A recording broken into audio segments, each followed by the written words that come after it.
Hello guys, welcome back to our channel. Welcome back to our video today.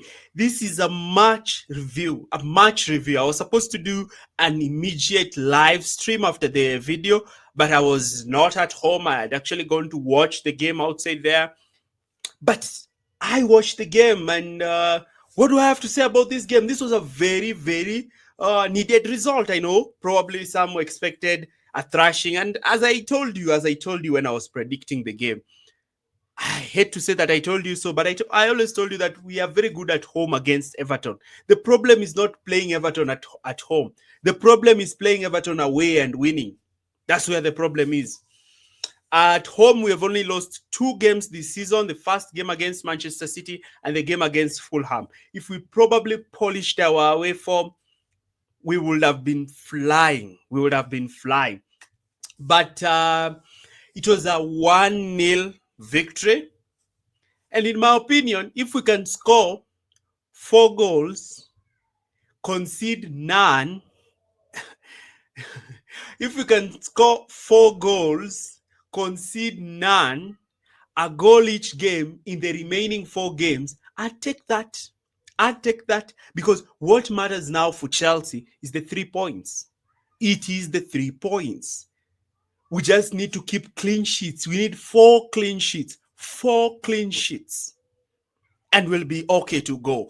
And before we even start talking about, there's a lot that has happened in this game. There's the first half segment, the second half segment, the goal that was actually scored by Nicholas Jackson. So there's probably a lot that is happening in this game. And let me just start by talking about Enzo Maresca. And the first thing that I want to talk about is the way Maresca selected the lineup for Chelsea, because the lineup was actually very interesting. It was a lineup that nobody actually expected. And I just want us to go through the lineup, and probably we can see what Enzo Maresca actually intended with this lineup. The tactical review will drop tomorrow. You'll get your tactical review. But today, especially now, I just want to talk about the overall feeling of the game, what I observed on the game, my take on the game. And let me start with the lineup. Now, looking at the lineup, it was quite different from what we expected, in that Maresca actually came up with a lineup that nobody actually expected. Sanchez in goal. Caicedo started as a right back. No Rhys James, no Malo Gusto, no Tosin Adrabio. Caicedo, Chaloba, Colwill, Mark Cucurella. Then we move to midfield, Enzo and Lavia. Then Palmer ahead of them. Then again, another tactical change. He decided to play Neto down the right and Noni Madueke down the left. And it's probably something that I didn't expect that he was going to do. But he actually went ahead and did it. To me, I don't see any problem with that. It was a much needed change. And I have no complaints with regards to that. So that was the thing that we got. So what happened is that Maresca wanted to achieve numerical superiority in midfield and dominance, as well as off the ball dominance. So Lavia coming into the team, oh my God, Lavia played really well. You know, as much as Caicedo is one of the best defensive midfielders in the league, in this season, actually, he has been the best defensive midfielder. I don't care about the league table.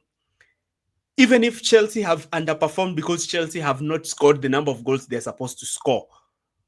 But one player we can credit even to the improvement of Chelsea's defense, because yes, Chelsea's defense has actually improved this season, is none other than Moises Caicedo. What has Caicedo done? Caicedo is a versatile player. He's a very great ball winner. And we even saw today, he was winning the ball. Like every tackle that Caicedo makes, he's winning the ball. Every interception, he's winning the ball. Now, Caicedo started as a right back, but he did not play at the right back. He came into midfield. He came into midfield so he can play in that midfield position together with Lavia. And that was one of the tactical changes, because in my opinion, I never expected Lavia in this game. I never even knew if he was ready to play. And he came on, put up a lovely performance. And that is the kind of performance that you build in as you go to play Liverpool. Now, as we speak, Newcastle are actually cruising past Ipswich Town. Ipswich got a red card, and in the first half, they went nil-nil, but in the second half, they could not hold on, and Newcastle scored. But we need to, this game was so important for us. There's not even talking about Champions League without beating Everton. That's why I said yesterday, in our live stream, can you try and check the live stream that we did with my friend over there? Is that there's no talk about top four without beating Everton. There's no talk about beating Liverpool. There's no talk about beating Newcastle. There's no talk about beating Man United. There's no talk about beating Nottingham Forest without winning against Everton. Because you win against Everton, you win against Ipswich, you win against Brentford, then all of a sudden, if we won those two games that we were supposed to win, we would have had 64 points. If we have 64 points, we don't have pressure in the last 4 games. You win 2 games, you're in the top 4. You win 1 game, draw the rest 3 games, you're in the top 4. But now we've put ourselves in a position that even in the last 4 games of the season, we have to win at least 3. We have to win at least 3. But let me not talk about that. Let me just talk about the lineup. Let me go through each and all the individual players. Robert Sanchez. Let me just talk about Robert Sanchez. We will not be here talking about this victory without Robert Sanchez. He made 2 crucial saves. 2 crucial saves. His claiming of crosses. His mopping up of the ball.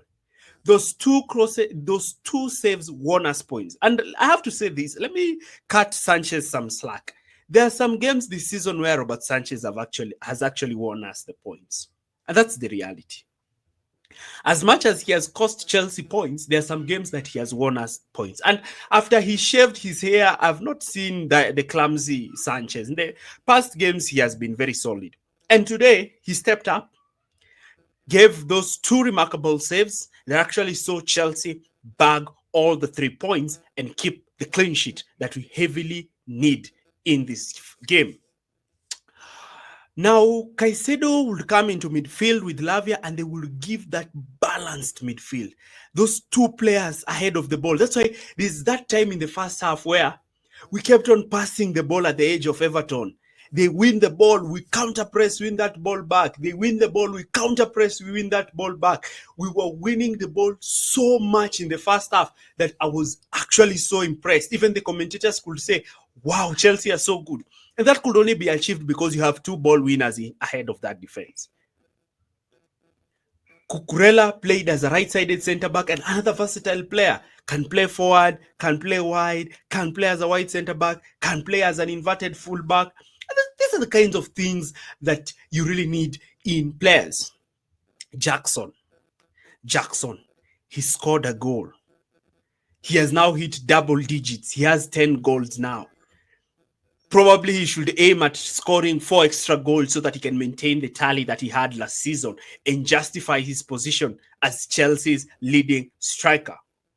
Or a player who the manager has to look for a position to occupy him next season. Palmer, he was receiving the ball, he was attempting things, but I am seeing a Palmer who's not so confident in front of goal. A Palmer who's even finding himself in a position where he can attempt a shot on target, but he's looking to pass the ball sideways. And I think Palmer needs that goal. He's actually lost belief if he can score goals, because that's how droughts happen. They just start and then they don't end. So Jackson has ended his. I probably hoped that Palmer could get the second goal in the second half. 2-0, game over. He has scored. He goes into the Liverpool game, the Manchester United game, the Newcastle game with a lot of optimism. Now, one thing that caught me unaware is the way Maresca used both Neto and Noni Madueke. Noni Madueke has been our best player off the right. But in this game, he preferred to have Neto and Madueke down the left, because I think he fancied the work rate of Neto, because he knew that Neto could track back and help Caicedo, especially when Caicedo is inverting, because Caicedo is playing in an unorthodox position, which Neto did well, and also the runs Neto kept on making and the dribbles. I think Neto also contributed something offensively.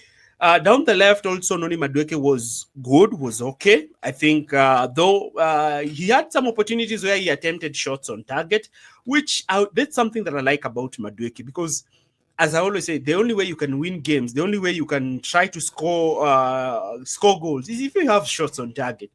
And that's something that I've always said about Palmer. You have opportunities to have 5 shots on target. Have 5 shots on target. Out of those 5, you might score one. Out of those 5, you might get a penalty. Out of those 5, you might get a corner. So that's one thing that I like about Noni Madueke, the ability to test the goalkeeper. Always test. And Jackson, wow. That ball came from Chaloba winning the ball, laying the ball to Enzo. Enzo just a quick pass to Jackson. Jackson receives that ball. One touch, one quick turn. Bottom left, bottom right corner. And Chelsea go 1-0 up. Now, I don't want to delve into the tactics because there is a video that I'm going to sit down and actually make talking about the tactics. But I want to talk about the league table. The league table. Now, currently Chelsea are 5th. I think Newcastle are about to win. Aston Villa are yet to play, but even if they win, Chelsea will still be ahead of them. So more likely we are going to be leading the table until Nottingham Forest actually plays. And because of that, Chelsea now have 4 games. And out of these 4 games, Chelsea have to win 3. And I've said, one of the non-negotiables about getting top 4 is beating Newcastle away, beating Nottingham Forest away, and getting a win either from Liverpool or Manchester United. One thing that we need to hope for is that Liverpool win tomorrow against Spurs, because when they win tomorrow against Spurs, the title is wrapped. Now, once the title is wrapped, then probably Liverpool can try to start young players so that they can also get the winners' medals or something like that, play players who have been substituted. So, therefore, Chelsea can be eager to get a win over another Merseyside club. Because if Chelsea beat Everton, then they beat Liverpool, then they have done a double over both Merseyside teams, which I believe, in my heart of hearts, I believe that we can get a win over Liverpool. It will be tough, don't get me wrong. It will be tough, but we can. But we can. If we can probably get a win out of Liverpool, a draw out of Manchester United, and then a win against Newcastle and a win against Nottingham Forest. Or even if Nottingham Forest fail to win their next game, then you just need to get 3 wins. I don't know how we're going to do it. Even if we score 1 goal and have 5 men ahead, 10 men ahead of the ball, we don't have a choice. What we need in the next 3 games is a win. I've had Maresca's post-match press conference. He was not at the touchline. He was watching the ball from the stands. He talked about how he has been happy, especially with the way the team has coordinated itself. The first half, the intention of the ball, the pressure that was being put by Chelsea. The second half, when Chelsea got more reserved, more conservative, looking to try and limit opportunities from Everton, the way they defended, also the way the goalkeeper stepped up and won those points, it was a remarkable performance. Honestly speaking, a lot of people might not value the 1-0, probably saying we should have won 2-0 or 3-0. In my expectation, I don't care. We need 9 points. 9 points is guaranteed Champions League football. We have 4 games, we need 9 points. These 2 wins back-to-back have been very good for us. If we probably win that Ipswich game and that Brentford game, then we probably we would have been 64th, 3rd place. Then we win 1 game, those are 67 points. Then you draw the last 3 games, you're still in the Champions League. So I am really, whenever I remember the Brentford and the Ipswich game, I get so devastated. But anyway, time has passed. Now we have an opportunity to win 9 points. I don't know what we can do. We need to go unbeaten. We need to not lose the next 4 games. Can we beat Newcastle? We can beat Newcastle, but Newcastle away is tough. But we can. We have to. Can we beat Nottingham Forest? Yes, we can. Tough, we have to. We have to beat Nottingham Forest away. We have to win at Newcastle away. We have to beat Liverpool at home. We have to beat Manchester United at home. I'm going to do the tactical analysis of this video. I'm also going to prepare a tactical preview of Chelsea Liverpool's game. I know we have a game, we have a Conference League game on Thursday. We need to finish up that. We need to wrap up the Conference League in the first leg. 4-0 victory, then we don't have any problems because again, we need to win the Conference League because if we play around with the last 4 games, we might actually even not qualify for the Europa League. That's how tight it is. So, yeah, there we are. There we are. I think has Arsenal actually qualified? Let me just check. I want to see. I think any team that crosses the 69 points has qualified for the Champions League. Any team that crosses the 69 points has qualified for the Champions League. And let's look at Arsenal. Arsenal have 67 points and they play Liverpool. Yeah, but we can't rely on Arsenal. Arsenal are probably guaranteed to qualify for the top 4. Just one win is enough to guarantee Arsenal the victory to make it to the top 4. So Manchester City are ahead of us with 1 point at the moment. They play Wolves, then they play Bournemouth, then they play Southampton. So I think probably Manchester City get it, but we really need to get the next 3 games. If we can win back to back, if we beat Liverpool, probably we beat Newcastle, we beat Manchester United, then we have 69 points. When we have 69 points, we are back in the Champions League. Very tough games. Very tough games. From here on now, tough games. Tough games for Chelsea. Will not just require possession-based football, will require lethal counter-attacking measures, will require a resolute, sound defense. Liverpool have to beat Tottenham tomorrow. If they beat Tottenham, they wrap up the league. Hopefully, after they have won the league, they'll probably enjoy themselves, let their guard down, and probably Chelsea can look to capitalize on Liverpool at home. And it has even been a while since we won against Liverpool. The last time we won against Liverpool was when Tuchel was a manager. That was in 2021. We've drawn a lot of games with them and lost some games with them. So it will be good if we replicate the 2-1 victory at Stamford Bridge. Then those are 63 points. Then you probably go and play Manchester United. Then you get that win. Those are 66 points. Then you're left with 2 games. And in those 2 games, you try and win 1 game. We need 3 points. We need 9 points. We need 9 points. It's better you win the first 3 games and don't take the title towards the last game of the season. Or we hope that Newcastle and Aston Villa drop points in the next coming games. What do you think? This is my opinion about this video. I'll be doing the tactical review very shortly. Thanks for watching. See you in our next video and see you again. Bye.